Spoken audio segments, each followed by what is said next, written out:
Hello students, welcome to my YouTube channel. और आज हम करने वाले हैं क्लास 9 की सोशल साइंस की worksheet, that is worksheet number 24। इसके अंदर हम रशियन रिवॉल्यूशन का पार्ट 2 पढ़ेंगे। 1 हमने पिछली वर्कशीट में पढ़ा और ये 29 अगस्त की आपकी वर्कशीट है।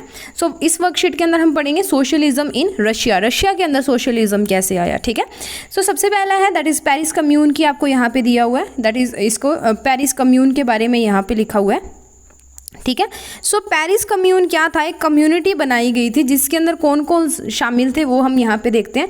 इन 1871 द टाउन काउंसिल का मतलब होता है commune of Paris, Paris commune आ गई ना, फ्रांस के अंदर जो पेरिस है उसकी टाउन काउंसिल यानी कि नगर परिषद या कम्यून जिसको बोलते हैं, was take over by a peoples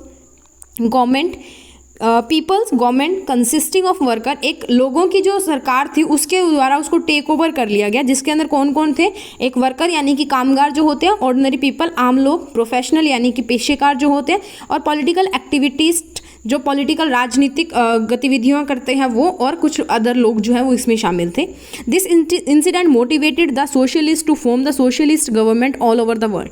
तो ये जैसे ही पेरिस के अंदर ये जो सोशल गवर्नमेंट है ये आई, पीपल्स की गवर्नमेंट आई, तो बाकी देशों के अंदर भी और वहाँ के भी जो समाजवादी नेता थे उनको एक सीख मिली, उनको एक उनको मतलब अच्छा कॉन्फिडेंट हुआ, मोटिवेट हुए वो, ठीक है, उससे कि वो भी ऐसी सोशल गवर्नमेंट है वो अपने अपने क्षेत्रों में बना सकते हैं। From here only the workers red flag was adopted as communist, यानी कि जो वर्कर्स का रेड फ्लैग था उसको एज ए क्रांतिकारी फ्लैग जो है उसको एक्सेप्ट कर लिया गया, उनका झंडा जो है वो मान लिया गया। ठीक है, उसके बाद में आफ्टर द रिवॉल्यूशन ऑफ 1905, 1905 की रिवॉल्यूशन, ये इसको प्री रशियन रिवॉल्यूशन बोला जाता है, जिसको बोलते हैं ना कि ट्रेलर था, फिल्म बाद में आई थी, फिल्म जो थी वो रशियन रिवॉल्यूशन थी, ये छोटा सा ट्रेलर था। ठीक है, तो 1905 की ना ये जो है ये फेल हो गई थी, बट छोटी सी क्रांति थी। इसके बाद में जो जार था, वहाँ का जो शासक था, उसने ड्यूमा क्रिएट की। ड्यूमा एक कंसल्टेटिव पार्लियामेंट थी, यानी कि जो कंसल्ट करती थी, एक संसद थी। ठीक है, उसके बाद में जो जार था ना उसको अपनी शक्ति जो थी वो मनवानी थी लोगों से, और वो एक निरंकुश शासक था, तो वो चाहता था कि मेरी शक्ति मेरे पास ही रहे, और भोगविलासी यानी कि मतलब आलसी टाइप और अपना जो पेट भरने वाला शासक जो था वो था, वैसा वाला था। तो वो नहीं चाहता था कि उसकी शक्ति जो है वो लोगों में बंट जाए, अलग अलग लोगों में बंट जाए, तो इसलिए उसने ड्यूमा 1 चलाया। उसके बाद में थोड़े दिनों बाद में ड्यूमा 2 ले आया, और उसके ड्यूमा 3 के अंदर तो उसने हद ही पार कर दी। उसने उसके अंदर जो कंजर्वेटिव पॉलिटिशियंस होते हैं ना, मतलब जो आप बोलो कि भ्रष्टाचारी जो जिनको आप बोल सकते हो, या जिनकी सोच जो होती है वो छोटी होती है, ठीक है, जो लोगों के भड़काने से भड़क जाते हैं, वैसे जो नेता है, राजनेता, वो शामिल करने शुरू कर दिए। क्यों? क्योंकि ताकि उसकी सत्ता बनी रहे, उसकी सत्ता पे कोई प्रश्न ना करे और वो अपना शासन चला सके और उसकी शक्तियाँ भी उसके पास ही रहे। ठीक है, due to the defeat by Japan, जो उसके बाद में जब वो जापान से हार गया तो उनके जो एनार्की थे, एनार्की यानी कि इन आर्मी, यानी कि जो आर्मी के जो सैनिक थे, ठीक है, उन्होंने, और करप्ट एडमिनिस्ट्रेशन जो था, the people were highly dissatisfied, यानी कि मतलब जो जापान के कारण वो हार गए और उन युद्ध के अंदर इतना जितना बहुत ज़्यादा नुकसान हुआ, ठीक है, भूखमरी आ गई चारों तरफ, और जो भ्रष्टाचारी नेता थे या भ्रष्टाचारी जो शासन था उसको देख के रूस के लोगों के अंदर बहुत ज़्यादा गुस्सा जो था वो भड़क चुका था।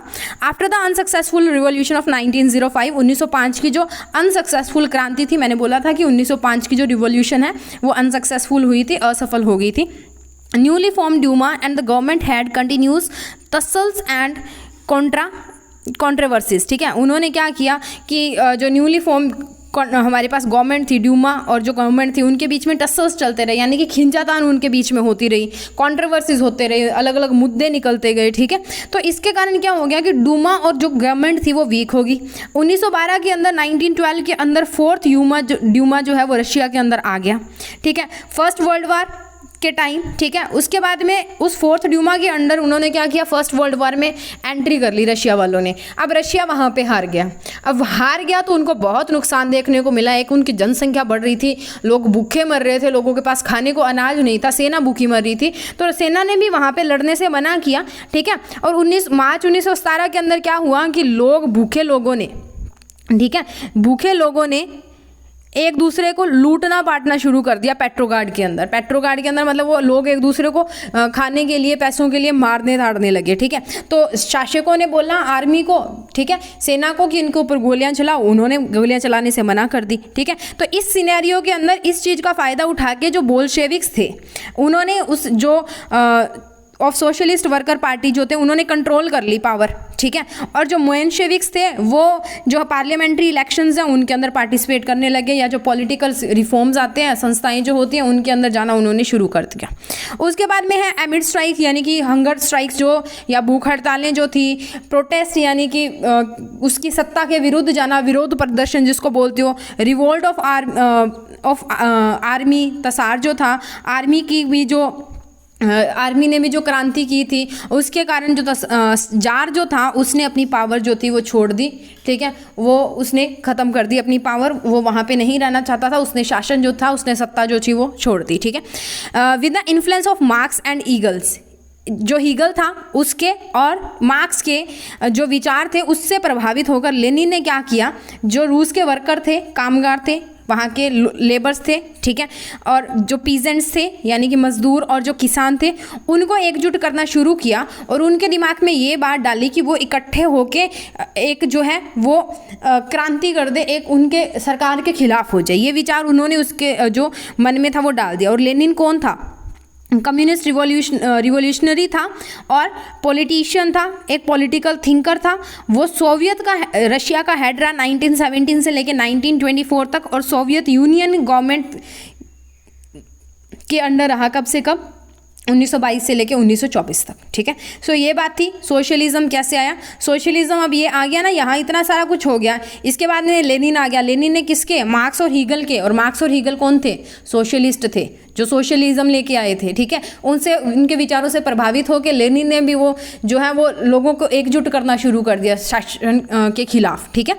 सो उसके बाद में इसके क्वेश्चन देख लेते हैं। सबसे पहले पहला क्वेश्चन है, what is the importance of first Paris commune? पहली पेरिस कम्यून का जो इंपॉर्टेंस है वो क्या है? द पेरिस कम्यून कब आई? मार्च 18 से लेके मई 2871 तक ये रही थी, ठीक है। यानी कि लगभग 3-4 महीने जो था वो ये रहे थे, उन्होंने शासन किया था। रिवॉल्यूशनरी गवर्नमेंट थी इन द पेरिस। पेरिस के अंदर एक क्रांतिकारी जो सरकार थी या आंदोलनकारी जो थे वो थे। Anger with national government after defeat in Franco Persian war. वो जो फ्रांस की सरकार थी उससे गुस्सा थे। क्यों? क्योंकि वो किस में हार चुके थे? फ्रांको पर्शियन वार के अंदर, ठीक है। Provoked Persian into establishing an independent city government. और प्रोवोक किया गया उनको, पर्शियंस जो थे उनको प्रोवोक किया गया एक अपनी इंडिपेंडेंट सिटी जो है एस्टैब्लिश करने के लिए। Socialist and other radicals played an important part in the commune. और सोशलिस्ट और रेडिकल्स जो थे उन्होंने भी काफ़ी जो है वो अपना जो यहाँ पे प्रभाव था वो दिखाया था, ठीक है। पहली बात ये थी कि जो ऊपर जो हमारे लेनिन थे उन्होंने जो लोगों को इकट्ठा किया था, ठीक है, लेनिन ने जो इकट्ठा किया था लोगों को, उन लोगों ने क्या किया? सरकार के खिलाफ एक रिवोल्ट किया अपने आप को आज़ाद करवाने के लिए। वही जो था उसी ग्रुप को क्या बोला जाता है? पेरिस कम्यून बोला जाता है, ठीक है। नेक्स्ट है हमारे पास political changes did appear in Russia after 1905। 1905 के बाद में रशिया में कौन कौन से जो राजनीतिक सुधार थे या राजनीतिक बदलाव तो जो थे वो देखने को मिले। तो पहला ये था कि जो जार था उसने ड्यूमा की क्रिएशन यानी कि एक कंसल्टेटिव पार्लियामेंट जो है वो बनाने की जो अनुमति थी वो दे दी। During the revolution there existed a large number of trade unions and factory committees made up of factory workers, ठीक है। जो रिवॉल्यूशन जब चल रही थी तब काफ़ी सारी जो यूनियंस थी, ट्रेड यूनियन या जो मजदूर संघ थे, ठीक है, वो बने हुए थे। पर 1905 के अंदर उनको क्या कर दिया? डिक्लेयर कर दिया गया इलीगल। उसके बाद में जार जो था उसने वोटिंग के लॉ जो है चेंज कर दिए, पैक्ट कर दिया third Duma with conservative politician, यानी कि जो रूढ़िवादी राजनेता या जो कंजर्वेटिव जो नेता होते हैं उनके अंदर जो थर्ड ड्यूमा के अंदर उसने भर दिया, ठीक है। Because he did not want to any questioning in his authority, क्योंकि वो अपनी अथॉरिटी के ऊपर कोई क्वेश्चन नहीं चाहता था और अपनी रिडक्शन के अंदर कोई पावर के अंदर कोई रिडक्शन नहीं चाहता था, ठीक है। नेक्स्ट है question number 3, what were the disagreements between the Bolsheviks and Mensheviks. Bolsheviks और मेंशेविक्स के बीच में क्या मतभेद जो हुए, जो वो अलग अलग थे, ठीक है, क्या उनके बातें जो थी वो एक मानता था, दूसरा अलग उससे जो जाता था उल्टा। तो बोल्शेविक्स जो थे, वांटेड जो पार्टी थी वो एक स्मॉल प्रोफेशनल रिवोल्यूशनरी जो थे उनकी पार्टी हो, यानी कि पार्टी जो हो वो छोटी हो पर पेशेवर क्रांतिकारी उसके अंदर हो, तजुर्बे वाले लोग उसके अंदर हो, चाहे लोग कम हो, यानी कि वो क्वांटिटी पे बिलीव नहीं करते थे, क्वालिटी के ऊपर बिलीव करते थे, ठीक है। बट मेंशेविक्स जो थे ना वो सिर्फ क्वांटिटी पे बिलीव करते थे, वो चाहते थे कि ज़्यादा से ज़्यादा लोग इससे जुड़े, ठीक है। उसके बाद में बोल्शेविक्स जो थे वो हेसिटेट नहीं करते थे, अगर उनको वायलेंस भी यूज़ करना पड़ता था अपने गोल को अचीव करने के लिए, यानी कि मारकाट भी अगर करनी पड़ती थी। बट मेंशेविक्स जो थे वो वायलेंस को यूज़ नहीं करते थे, वो नॉन वायलेंस जो था उसको प्रमोट करते थे, अहिंसा जो थी उसको रखते थे, ठीक है। उसके बाद में लास्ट क्वेश्चन है, that is question number 4, what is the contribution of Lenin in Russian revolution. Russian revolution के अंदर लेनिन का क्या कंट्रीब्यूशन था। तो एग्जाइल से आने के बाद में, निर्वासन से, यानी कि जिसको निकाल दिया जाता, देश निकाला टाइप जो था, लेनिन ने फेल्ट किया कि ये राइट टाइम है Soviet to take over the power of Russia, यानी कि सोवियत के लिए एक अच्छा टाइम है रशिया के ऊपर टेक ओवर करने का। और 1917 की जो रशियन रिवॉल्यूशन थी उसके अंदर इसका रोल ये है कि ये जो लेनिन थे इन्होंने लीड किया था, प्रमुख नेता थे किसके, बोल्शेविक्स के, रशियन रिवॉल्यूशन के अंदर। उन्होंने डिक्लेयर किए 3 पॉइंट्स वार एंड करने के लिए, जिसमें था, एक तो था ट्रांसफ़र करनी है लैंड पीजेंट्स को, यानी कि ज़मीन किसानों को स्थानांतरित कर दी जाए, और एक नेशनलाइजेशन करना था बैंक्स का, ठीक है, जिसको आगे नाम दिया जाता है, यानी कि लेनिन की जो शर्तें थी उनको बोला जाता है अप्रैल थीसिस, ठीक है, उसका नाम जो था उसको दिया गया था। He introduce radical land reforms that led to Russia as a socialist society. Radicals हमने पढ़े थे जो कट्टरपंथी होते हैं, ठीक है। तो रेडिकल लैंड रिफॉर्म्स का मतलब कट्टरपंथी जो विचार थे उसने रखे थे कि वो उससे नहीं हटेगा, ठीक है। जो उसने बोल दिया कि ज़मीन किसानों को दी जानी चाहिए, उसके ऊपर अगर लगान लग रहा है तो नहीं लगना चाहिए, तो नहीं लगना चाहिए, ठीक है। तो उसने उसी के वजह से जो रशिया एक सोशलिस्ट सोसाइटी बन गया, लोगों के अंदर भी जागरूकता आनी शुरू होगी। उसके बाद में है 4th point, he was the driving force behind the October revolution. जो अक्टूबर की क्रांति आई थी उसके पीछे जो हाथ था, ठीक है, पूरा हाथ किसका था, लेनिन का, एंड जो इवेंचुअली लीड हुई to the formation of Soviet Union. और उस अक्टूबर की क्रांति के बाद में क्या बनी थी, उसकी वजह से उसके एज ए रिजल्ट क्या बनी थी, सोवियत यूनियन बनी थी, ठीक है। ये लेनिन की स्पेलिंग ना सही कर लेना अपने आप, यहाँ पे सीधा ही वाज ही लिख लो, ठीक है, ठीक है। He was instrumental in the victory of Bolsheviks in civil war, और उनका बहुत बड़ा योगदान था। इंस्ट्रूमेंटल होने का मतलब योगदान देना, बहुत बड़ा योगदान था जो बोल्शेविक्स की विक्ट्री थी, जो सिविल वार हुई थी, गृह युद्ध हुआ था, होम वार जो हुई थी 1917 से लेकर 1922 तक, तो उसमें बोल्शेविक्स की जो जीत हुई थी उसके पीछे लेनिन का बहुत बड़ा जो योगदान था, ठीक है। तो ये होगी हमारी वर्कशीट नंबर 24। आप इसको पोज करें और अपने क्वेश्चंस जो है वो लिख लें। This is question number 4।